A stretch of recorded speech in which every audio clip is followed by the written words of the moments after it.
are now tuning into The Vibe with your boys podcast. Starring Kyle the Kid and Mega the Boy. You dig?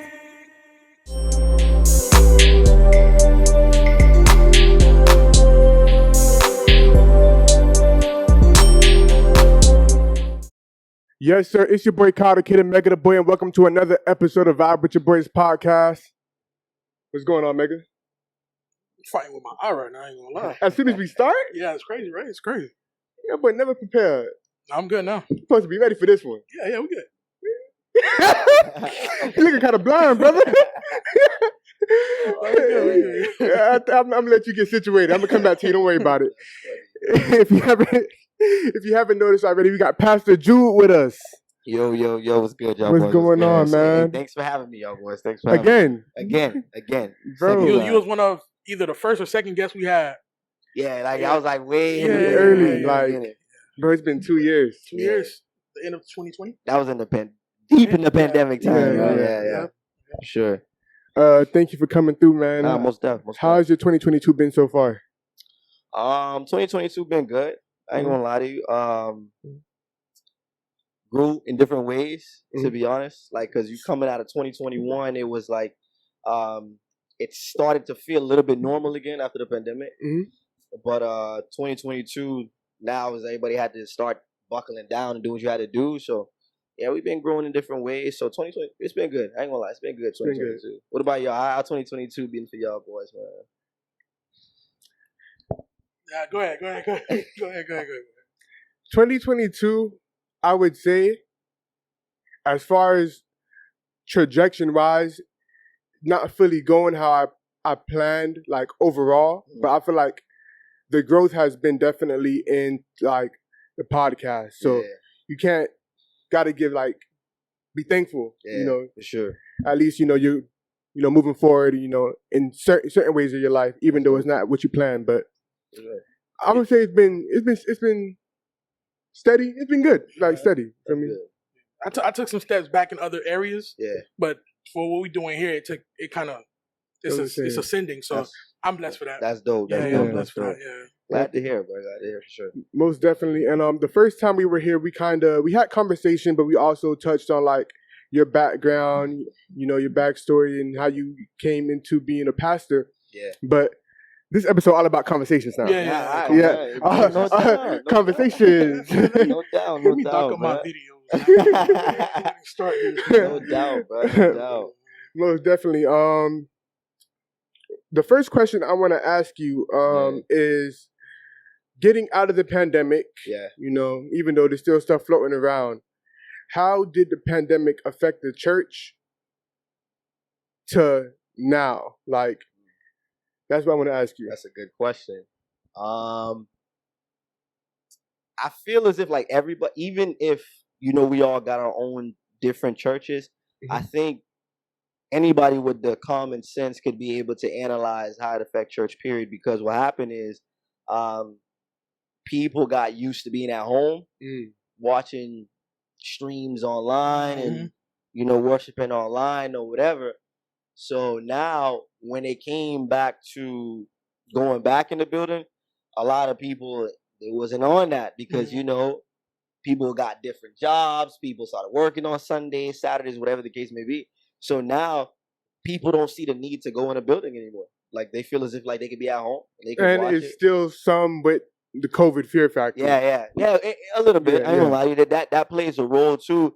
But I just feel as if people feel as they got effective in what they was doing, and they took it. Don't get me wrong. It's some good that happened in the pandemic too, because I feel as if like churches wasn't using technology the way they were supposed to prior to the pandemic. Like they came. The mega churches was doing it, but the smaller churches like they didn't care. Well, what we need them for? We got a packed house every Sunday. They didn't care. Now I feel like every church is streaming online, got cameras, got lighting, all these different type of stuff because they saw the value in it. So that's the good thing. But I think the bad thing is like, people ain't really coming the way they used to. Like, well, for the majority of churches, I should say. And some people already had the idea that I don't have to be inside of a church as long as I'm attending some type of service. So now bro. They have a reason to. So now it's like, bro, it was effective for like, what, a year and a half? Yeah. Like, bro, I'm not going back. That's the hit I think it took on the church. I ain't gonna lie to you. Okay, so that being said, how would you describe the state of the church now? Would you say it's stronger pre-pandemic, or if you could use the term weaker, I don't want to say weaker, but not as strong post-pandemic? That's a good. I feel like it depends on the church. I ain't gonna lie to you. Depends on the church. There's some churches I think they came out of the pandemic and they were strong. Like I use our church for example. Like we came stronger out of the pandemic. Stronger. And there are some churches that got they're not as strong as they once were pre-pandemic because they either lost people or they didn't want to evolve with the streaming and different stuff. So they chose to stay the same and people just went elsewhere or whatever. Like I remember, like I want to say a couple of months ago, I went to preach at a church. I ain't gonna say the church name, but the church was formed in the pandemic, and I walked in that church. I'm like, ain't no way, because it was a lot of people here. But then what happened is because they were one of the churches that were functioning in the pandemic, people gravitated towards them. So they grew within the pandemic and got stronger. Whereas obviously, if those people there, that church, the church they came from lost people. So it all depends on the church. Like some people strong, some people are not as strong. So it literally depends on the church, bro. Gotcha. Now, in the midst of the pandemic, when things are going crazy, of course, you as a pastor helping running the church, you want your congregation to be there. It's a different feel. I'm assuming when you're preaching and it's a packed crowd and things like that. When it's dry, it's different. I ain't gonna lie. It's different. Delivering the message is just a little bit different. It's different, bro. So, what did you find yourself like? It's a pandemic. I understand, but it's like I still want people to come. Like, was there a battle within yourself about that? I mean, we were able to be as creative with it as possible. That way, to where people were still there. But like you said, we understood. Like you understood. Like, bro, people ain't trying to come out because they afraid of what's going on. They don't know what this is. At one point in time, bro, at Bible study, I was doing Bible study at home. I'm talking into a camera. I'm by myself, bro. I'm just talking, like legit, just talking. Yeah, I see people watching, but it's like no energy to feel. It's literally as if like I gotta imagine people sitting with me, bro, while I'm talking. So and it ain't like I'm talking for like just 10 minutes. I'm talking like for a good 50 hours strong. So it's like it can get tough, but then you understood what was going on. So it's like you can't even be like, oh man, the people not showing up. Where your faith at? You know, there's people that actually was getting upset. Like, where the faith of the people? At the end of the day, it's like, bro, you gotta understand what's going on. People were dying. They were trying to say like, oh, have faith in God. You come to church. I get that, but bro, people dying from this. It would be unwise to not be cautious. Like I think it's almost as if like you know the fire gonna burn you, but like okay, I'm gonna just touch it because I got faith in God. That's foolish. So it's like you had to understand. You had to. Most definitely. Now, with all these like different things going on in terms of churches going through the pandemic and coming back forward, are you seeing like members now returning now, or it's still like to where they're still hard to reach? Yeah, there's still some people who still ain't come back. Like, and who knows? Like I said, who knows what it is? It's not as if like they left the church per se. It's just more so they not in the building. Like that's just what it is. So you don't know, like maybe they picked up a job or maybe they still don't feel as safe. So there's still some people who have yet to come back. But then what happened is, which I feel as if a lot of churches probably going through, you could easily lose the fact that there's people missing because you gained new people. So it's like it might seem as if like, yo, you still growing, yet there's some people who not there. And you ain't like you have to reach out, you gotta find out what's going on or whatever. But I can almost guarantee, like for probably most likely every church, they still got people who ain't come back yet. Because of they still might be cautious, got a new job, they comfortable being at home. So Now, that being said, does the outreach or the way you try to reach out to people, has that changed post-pandemic? Because, people have a different mindset. People feel different. Like, have you guys, has it changed? Nah, that's a good question, bro. I think outreach has evolved during the post-pandemic, I should say. Just because you don't want to be forceful on people, you don't want to make them feel as if like, hey, come here. You need to be back here because we need you or whatever the case may be. don't want to put that mindset like, oh, you're trying to push me because of money or whatever. Yeah, You don't want to put a yeah, negative thought in these people's minds, bro. But it's just now, I think people have become more understanding now. So it's like, if you speak to somebody, mind you, I think the pandemic has made us understand the importance of reaching out to people, like checking up on them, whether it be in the space of their physical space or their mental space, like seeing how they doing, what's their temperature check or whatever, because the pandemic put us in a box where everybody was kind of like tripping out mentally in some way, shape, or form. But I think what it's made them more understanding. That's what it's made the church more understanding to, like, not everybody's going to gravitate because you gravitate. You feel me? Like, everybody's different. So, yeah. Now, another thing I want to touch on about the church before we move on to other topics. I feel like the world in general, the pandemic and was a reality check because people had to spend so much time with themselves, so much time with their partner, so much time with their kids and things like that. Have you seen that impact the church, whether it's, people changing for better or worse, or, relationships don't make it through, or just in general, like how have you seen that impact the church? I feel like it's an even split. It's either people really got serious, or people just like, this ain't for me. Like, I feel like it's like a legit and even split. Like, there are some people who really they grew within the pandemic. Like I said, they took it serious. They saw themselves as like, you know what, I'm gonna grow in this thing. And then they took off. And now they took God as serious as they possibly can take him. And then there are some people who it affected them in a space to where they looked at themselves. Now they feeling guilty, shameful. They feel as if the church wouldn't embrace them the way they are, so they pushed it away. So, and that's a bad thing. And I feel as if like those are the people the church should really try to encourage, because at the end of the day, like I said, bro, the pandemic made you look at yourself in the mirror, and there was a lot of things that you didn't even know that you were thinking about or had internally that was starting to get exposed because you had so much alone time. And because you didn't have people there to encourage you, pour into you, uplift you, because we were seeing people consistently, but now it stopped.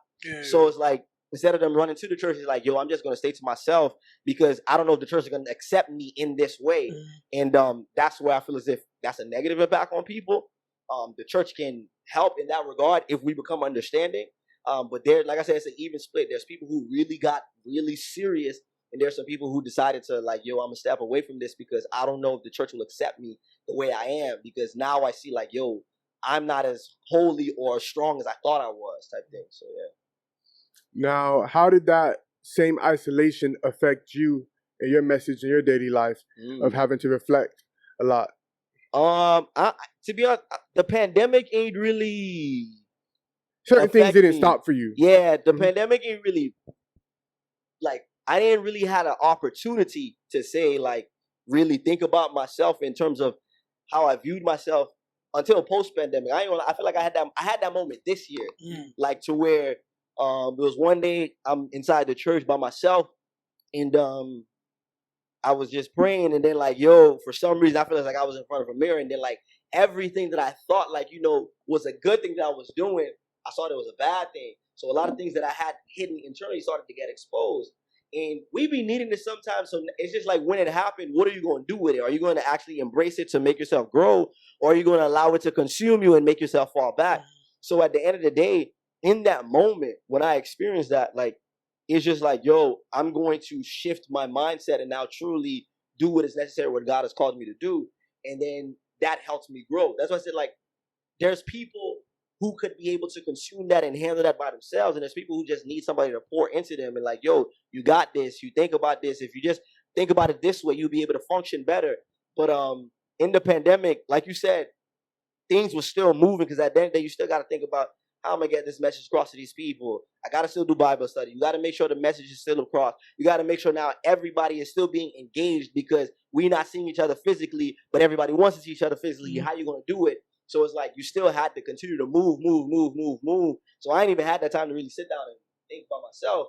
I did, like I said, I did that this year, and then but it was beneficial though. It's beneficial for sure. After you had that moment in the church, did you use that to fuel your messages going forward? Yeah. How did you? Okay. Yeah, it like changed everything that I did moving forward. Like you said, even like the things that I was starting to preach about, like it was different. and people saw it. Like, there's one thing about growth. Like, if you growing, you ain't gotta go ahead and say, yo, I'm growing. People gonna see it themselves. Like, yo, growth is actually happening. There were some people that were they were uncomfortable with it because it was different. And then once it's different, people automatically sometimes deem it bad because they don't know how to handle it. Yeah, like, yo, this is different. Yeah. But ultimately, as time went on, people's like, yo, this was effective. Like, we see how effective this is. Like you said, that moment on, like, the way how I, like, express the message just completely changed, bro, for real, for real. Okay.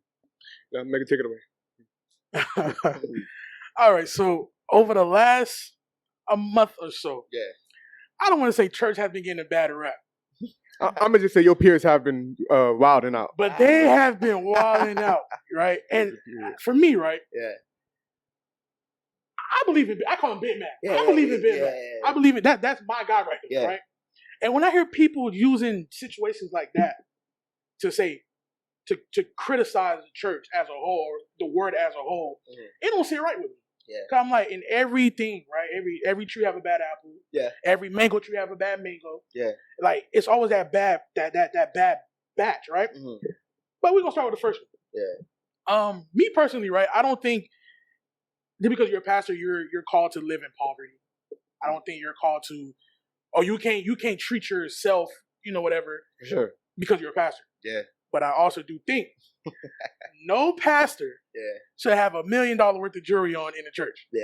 Right? And we talked about this a little bit the first time around. Yeah, a little bit. Well, no pastors have $1 million worth of jewelry on in the church. Yeah. So I'm not even gonna go to route. What do you believe it is? I don't care about that. Yeah. But when you heard the story of everything that was unfolded with that particular situation, what did you think? Man, people funny, bro. Because at the end of the day, like you said, I think being a pastor is a calling that is very scrutinized if you don't handle it well. And again, I'm not saying that, like you said, bro, I'm not saying you got to be poor to be in the church. However, it's at the end of the day, how people, we all know how people think, bro. Like, we know how people function, bro. Yep.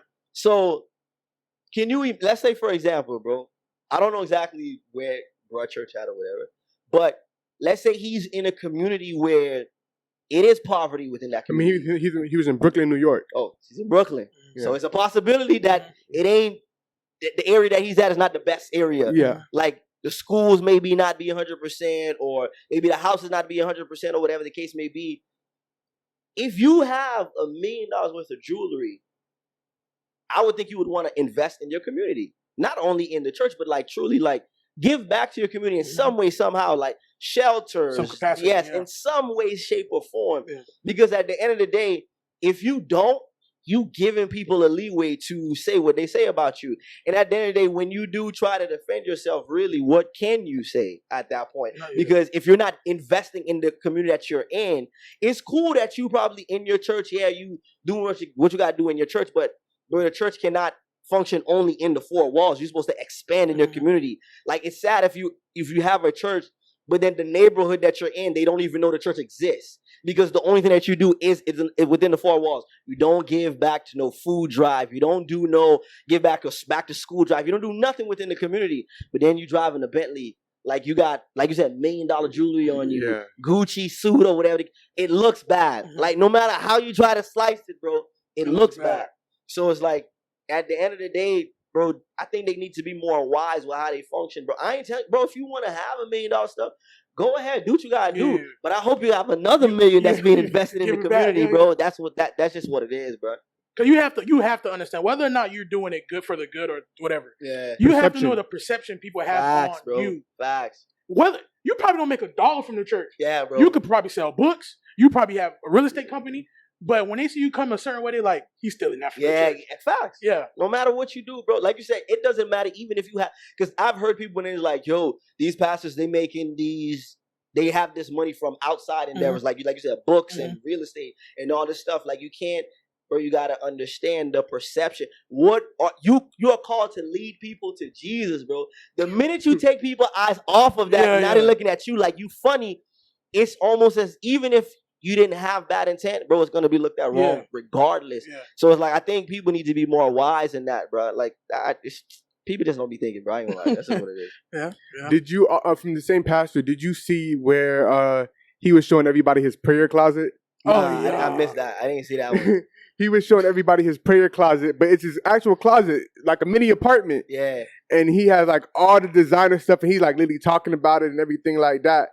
But yeah, you didn't get a chance to see it. I was gonna ask your take on it. At that point, I just felt like he was trolling. When I said that, Gucci here, he got sections. Louis Vuitton here, Gucci here. I'm like, bro, Like, it's like a designer store. Even if that is your prayer closet, don't show it at that point. Yeah. Like, you know, truth be told, bro, and even if I ain't see that, one thing that a lot of Christian influencers or these Christian people who have, you know, got big platforms, one thing that I've realized that they do for some strange reason, they don't know how to keep certain things private. Bro, that ain't none of our business, bro. We don't gotta see that. Like, if you have that, that's dope, bro. That's on you. But then the minute you put it out there for everybody to say it, now when people have a comment, bro, the minute you post something, you've given people the invitation to comment. They have every right to say what they want to say. You can't get mad if somebody feels some type of way or whatever. Like, bro, for some reason, people just feel as if they have to show everybody what they're doing, how they feel. I don't know if they just want transparency. I don't know if they want the world to be like, yo, we real just like you guys. I don't know what it is, bro. But some things, bro, you could keep to yourself, bro. You don't gotta let people know. So, like, that's funny that he did that. I'm gonna watch that video when we get off. No, yeah, definitely. That's wild. Yeah, I'm trying to find it. Really wild, and you know, another thing too is kind of like we live in a world that, like you said, everybody wants to dive into celebrity lives and stuff like that. And now I feel like the church and the word is being merged with the regular world, like worldly stuff. Yeah, which I don't think is a good thing. Yeah, I think there should be a separation. It should be really separate from each other. To be honest, for sure. When you try to combine them two, you have pastors showing $1 million closet, and wearing $1 million jewelry, and that just don't work together. That's facts, bro. But do you feel like a lot of time someone may go into, you know, pastoring, off true intentions, like they really want to do this, or they may be a calling, but they get lost, through it all. Like they get like we talked about it last time. Being a pastor is like being a president. Of your own. Yeah, you got to feel. Yeah, that's you have the power. Yeah, if you want to abuse it. True. You have, and if you're really good with it, people start. That's another thing. People start buying into the person and not the word. Yeah, that's good. Bro. So they can start buying into you. Yeah. Now you can do whatever you want with it. But do you feel like? Well, let me ask you this: is it hard for you to control that and not become the person who start abusing the power that you do have? Yeah. And remember, always stay on pace. Like, okay, I'm doing this. This is what I'm doing this for. Well, that's a really good question, man. That's a heavy one. Yeah, I mean, if I could keep it real, like I feel like when I was younger, mind you, my dad's church in the Bahamas is a really big church. There's a lot of people that go there. Like right now, the church over there, like easy could fit like upstairs could probably fit like 1,000+ people. Just upstairs. Yeah, downstairs could fit another 300, 400 people if they wanted to, right? So it's a nice sized church and they be filling it up. So when we was younger, I had moments where I could say like I could sense I was developing pride. Like I legit was developed because at the end of the day, like this is my dad. You know, I thought I was gonna stay in the Bahamas, so eventually this is gonna be my church or whatever the case may be or whatever.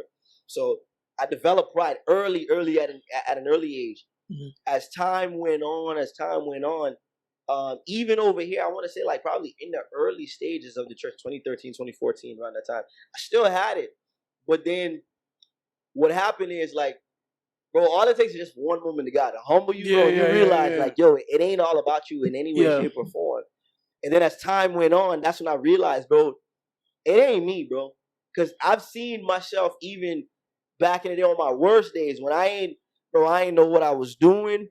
I was out here wilding, drinking, smoking, fornicating, but then I would still be able to go in the pulpit and then God would still move in the place, bro. And then that's when I realized, bro, this ain't got nothing to do with you. You need to fix yourself because if you don't fix yourself, bro, God can remove you and give somebody else this position. So as time go on, you understand, like, bro, this is never about you, dog. Like, you could be as well-spoken as you think you are. You can be as talented as you think you are. You got good vocals, all that stuff. You can do that. It doesn't matter, bro, because at the end of the day, bro, God can easily take you out, put somebody else, and it will be just as effective, bro. That's one thing that I've learned over the years. And that has kept me to remain like, bro, it's never about me. Like, I always tell people that, bro, like, it ain't me, bro. Trust me, bro. It's not me. You're just a body carrying. But half the time, I don't know what the heck I'm doing. I ain't even gonna lie to you, bro. It's just literally God just doing what he has to do, and then it just happens. And sometimes people get lost because, like, I ain't gonna lie to you, bro. If you don't pay attention to yourself, when you hearing those amens and people telling you like, bro, you good, like, bro, you really good at this and that, you can get lost in that, bro. Because the power, it feels good until you ultimately realize, bro, you don't have the power to begin with. It's God's power. At the end of the day, we are powerless, really. So it's like, once you understand that the power is not of you, it's only working through you. That's when you start functioning the right way. All right, now transitioning onto another pastor recently who made headwaves. I'm not sure if you've seen, there was a pastor. It might have been offering call, or it might have been in the middle of the sermon, but he was basically telling his congregation that he felt like they weren't tithing because I guess he didn't have certain stuff. Like if they were tithing correctly, he would have a watch and certain stuff like that. There's already a negative perception about the church being money greedy and people not understanding why they have to tithe and things like that. So I'm not going to really ask you about what he did, because but how do you convey the message like, this is why the church needs money. This is why you tithe for God. You know, like, how do you portray that? Because of course, there's those of your congregation that know you.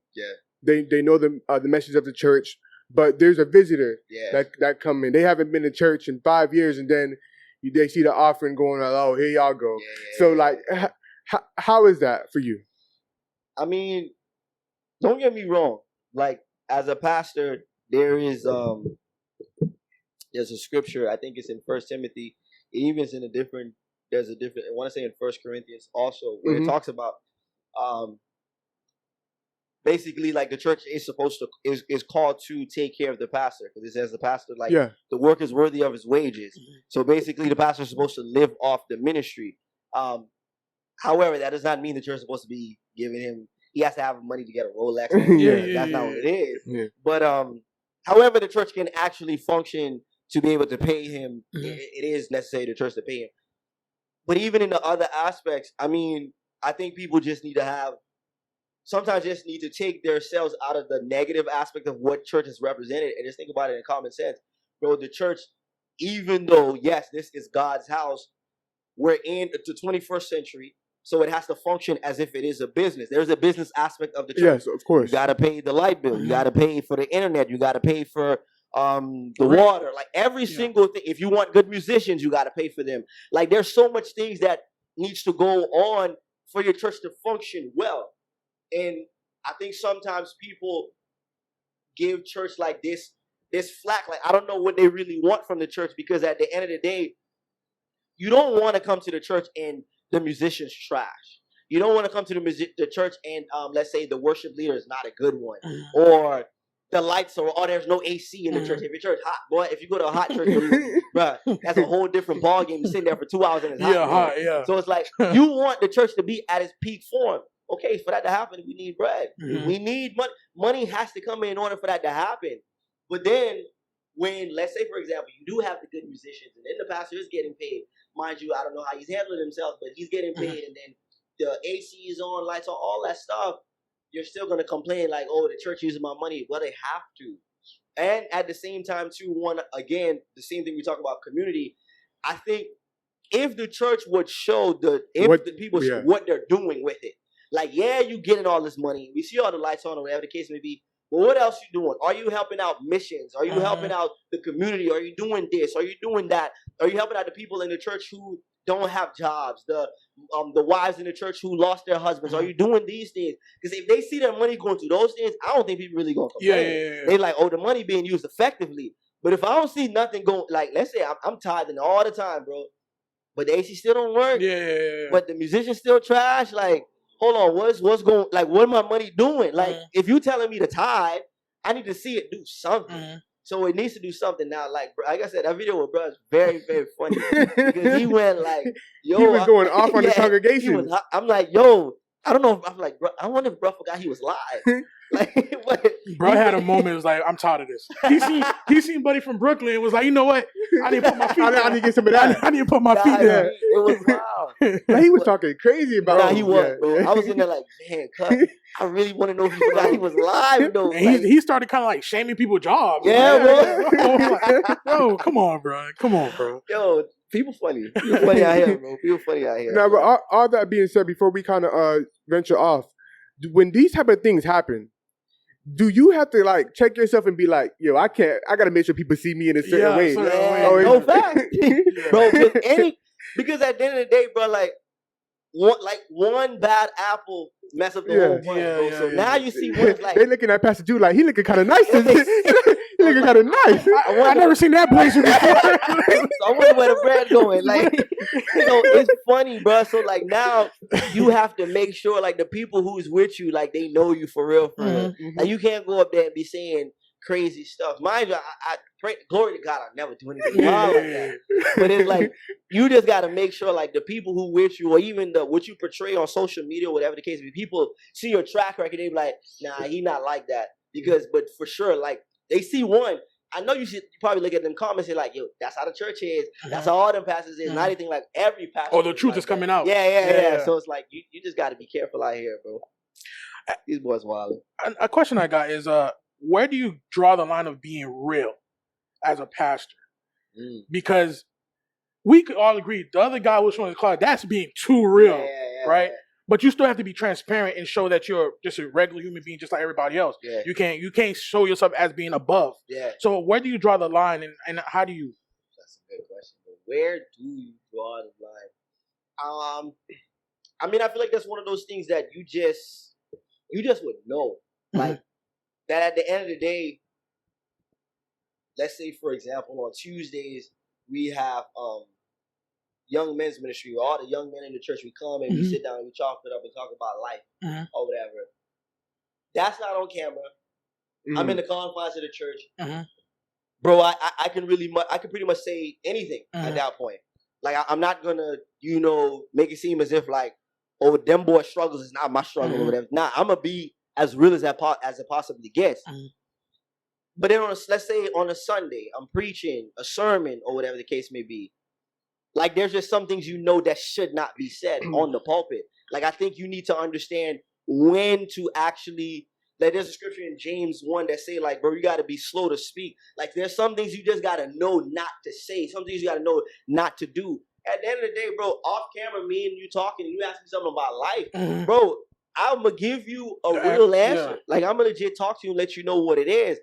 But there are some things, like, let's say you're on camera, you got to understand there's some things people just won't be able to handle because it's easy, can be taken out of context. People got their own opinions on certain things. So now it's somebody who put it on a comment. I can't even be able to defend myself, let you know this is what I actually meant. You already took something, a snippet, and you ran with it or whatever. That happens all the time. People take sound bites. They don't hear the full context. They hear a sound bite. They run with it at that point. So I think you just got to know your environments, where you at, what position you in at that time, and then how you can actually be able to talk. Because like I said, there's some things you just can't say on camera or can't do on camera just because you are in a position where people will scrutinize you easily, bro. So I think you just know. Maybe some people don't know, but I feel like you just know, bro.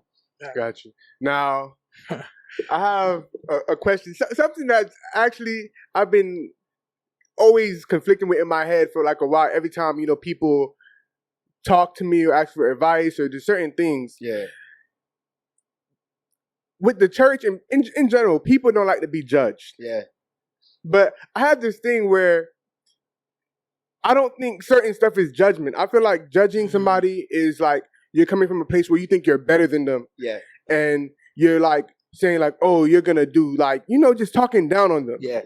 But there comes a time where people say stuff to you or they vent it to you and be like, what are you doing? Like, oh my, you're judging me. Yeah. No. I'm not judging. I don't understand. I'm keeping it real with you. Like, or people don't want to come to church because, they're going to judge me. What is judging to you? Because they say, it says like only God can judge. And of course, when I say it comes from, being better than a person, God is perfect. Yeah. So he can do that. So yeah. So I mean, like you said something where judgment is formed from the basis of pride. Yeah. Like I'm looking at myself, how I am. Now I'm looking at you. If you're doing something that's completely opposite of what I do, you wrong. I'm gonna call you out. Like that's just what it is. Mm-hmm. It's coming from the basis of pride. The thing is, us as believers, like you said, we don't have no basis to judge, but we can't. Like, and like, there's a fine line between the two. Yeah. It is like people just don't know how to literally walk it, because there's a difference between judging and me actually correcting you. Like, it's a sensitivity aspect. Yeah. And our generation is very sensitive. You can't tell them anything. Like, you legit can't tell them anything. You say anything, it's like you judging me. But why did you come to me? Yeah. Okay. Literally always think you judging them. But I think judging is really on the spaces of, like I said, I'm looking at myself and you doing something that's completely opposite. I don't like what you're doing because I don't do it. Now I'm gonna call you out on it. Even though, and it's just because I don't understand what you're doing. So now because we know how Zoles is. We've experienced that life. They have been very judgmental in how they try to approach young people instead of actually correcting them. There's a difference between like you doing something completely wrong and you doing something that's just foreign to me. Because it's foreign, I don't like it. I'm gonna call it out. Like that's judging. So like I think that's what it is. And like you said, the correcting aspect, we're so sensitive. People get hurt very easily. So it's like, you can't really call people out right then and there, because if you do, then it's like, oh my gosh, the church is not loving or whatever. But at the end of the day, you can't withhold it though. You got to do it. However it happens, it happens, bro. You have no choice. It's just how your approach. Your approach got to be with grace. That's just what it is. Okay. Yeah. Now, on that same note, you're of course you're a pastor, Pastor Jude. Do you have to turn that off when you're dealing with personal relationships? Because how you talk to your congregation, like you said, whether the judging aspect or being real aspect. Yeah. Your friend sitting next to you, like, come on, man. Yeah. Is that like, okay, Pastor Jude is off now? Human friend, Oh yeah. I mean, at the end of the day, I ain't gonna lie to you, I don't really care for the title, y'all boys. I really don't. Like I be telling like the young people, like, bro, even though my dad be pressing them, no, call him Pastor Jude. I'm like, bro, call me Jude. Like, I don't really. Is it weird to you? Did it get growing? Do you have to grow into like? Yeah, it still feel kind of funny though. I ain't gonna lie when people say Pastor Jude, but you can call me Jude. But at the end of the day, obviously when we in church or whatever, we know what it is, and it's not really more so. I wouldn't say like turn it off, because I feel as if like even over the years I've grown to be the same person. Like it's not as if like the title all of a sudden like, oh nah, I turned to this super Christian. Like nah, like I've tried to grow in being a believer regardless of the title. You feel me? But like you said, there's certain people that I speak to where it's like the flame could be different. Like I could flame you a lot more. If Anel do something, I could flame Anel different. Oh, I see what you're saying. Than flaming somebody who go to the church. Yeah, exactly. Like, that's what I'm saying. Yeah, like when I'm talking to somebody in the church, I'm gonna flame you, but then it's gonna be a lot more gracious. Yeah. It's gonna be loving. Mind you, Anel flame gonna have grace in it. It will. Yeah. But I'm a come for him. Yeah. Because I know him. That's my bro. Because the same thing, I expect for him to do the same thing for me. If you see me doing something out of the way, bro, give me grace, but then, bro, let me have it at the same time, because I'm out here tripping. Yeah. So at the end of the day, like I think it all depends on the person you're talking to, because there's some people, like one thing that I've realized, like, because since everybody is so different, bro, everybody can literally go through the exact same thing, but everybody would experience it differently. Handle it differently. So now I gotta approach everybody differently. Like there's people, even though they're not enough, they would take a hard rebuke well, because that's what they want. But there are some people, a hard rebuke might shatter them, bro. Like they would never come back to church again. Yeah. So you gotta understand how to approach them. That's why I said I think if the Zoes would understand how to approach, it's just approach, bro. That's really all it is. It ain't really what you're saying. It's how you say it. Yeah, always. How it comes off. Yeah, bro. So like that's just what it is. Yeah. Now on that same note, one of the last things I want to talk about, I don't know how much Mega got left, but we spoke briefly before about, of course, every pastor needs some type of spiritual advisor to go to and things like that because there's so much weighing on them. I'm assuming as a pastor, your mental fortitude has to be so strong because everybody's coming to you and putting stuff on you and things like that. And me personally, like me in my daily life, like if I have too much going on, I don't want to talk to nobody. My phone will. I don't want to talk to nobody. I don't want to talk to nobody. I have so much going on. I have so much on my mind. I'm sorry, I can't do it. I can't do it. So. I don't think you can necessarily just do that.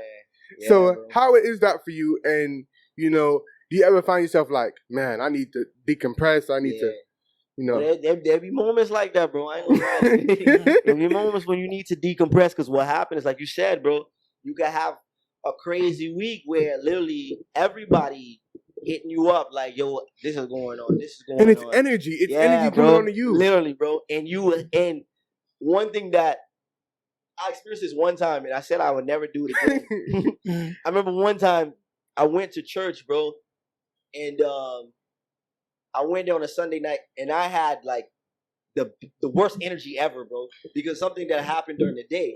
Worst energy. Walking to the building, I sat to the back of the church while the service was going on, and I was just there or whatever, and embrace the service. But then everybody started to like act funny, like, yo, what's going on? Like, what's wrong with him? Is he okay? Is everything good? This and that and the third or whatever. So now, instead of them focusing on the service, they focusing on me.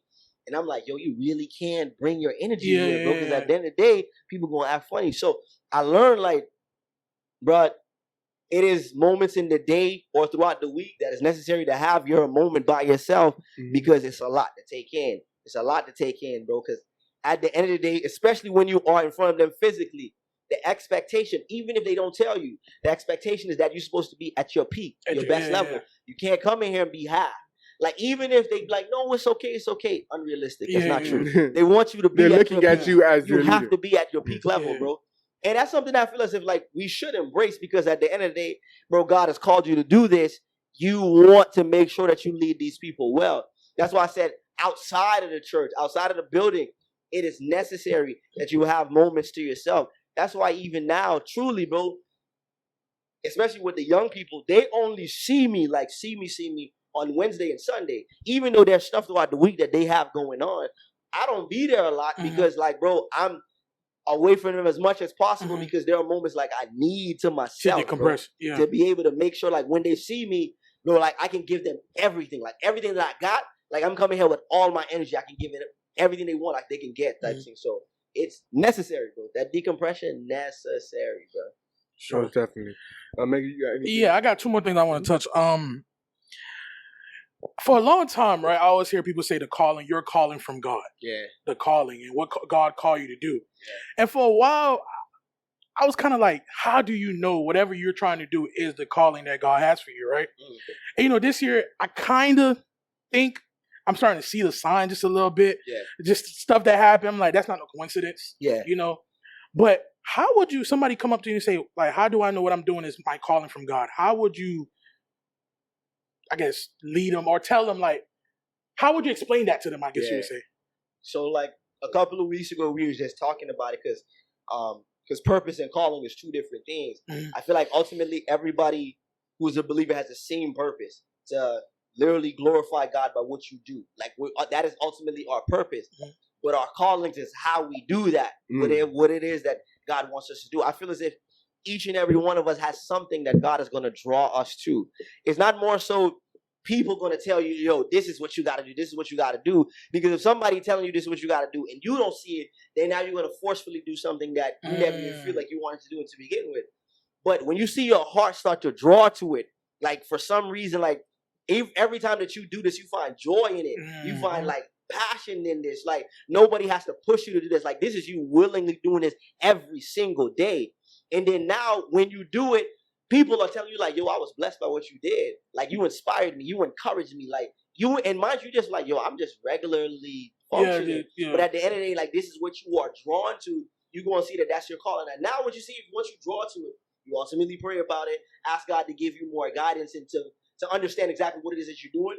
And then ultimately you will see like how it's going to be mapped out into you, into your personality. Because even though, let's say, for example, there's a plethora of pastors who are pastors out here, not every pastor is the same. Everybody is different. They are now mapped into how God wanted them to be. Because at the end of the day, I might be able to reach you, but then another pastor might come. He's going to reach Kyle because that's his personality suits Kyle more than it suits you. You feel me? So it's like every single person, like literally understands that God is mapping us, drawing us to our calling, and then he's going to shape us into how he wants us to be. Like, I think we're drawn to it. Nobody has to force you to do it. It's your passion. Something you just want to do. Yeah.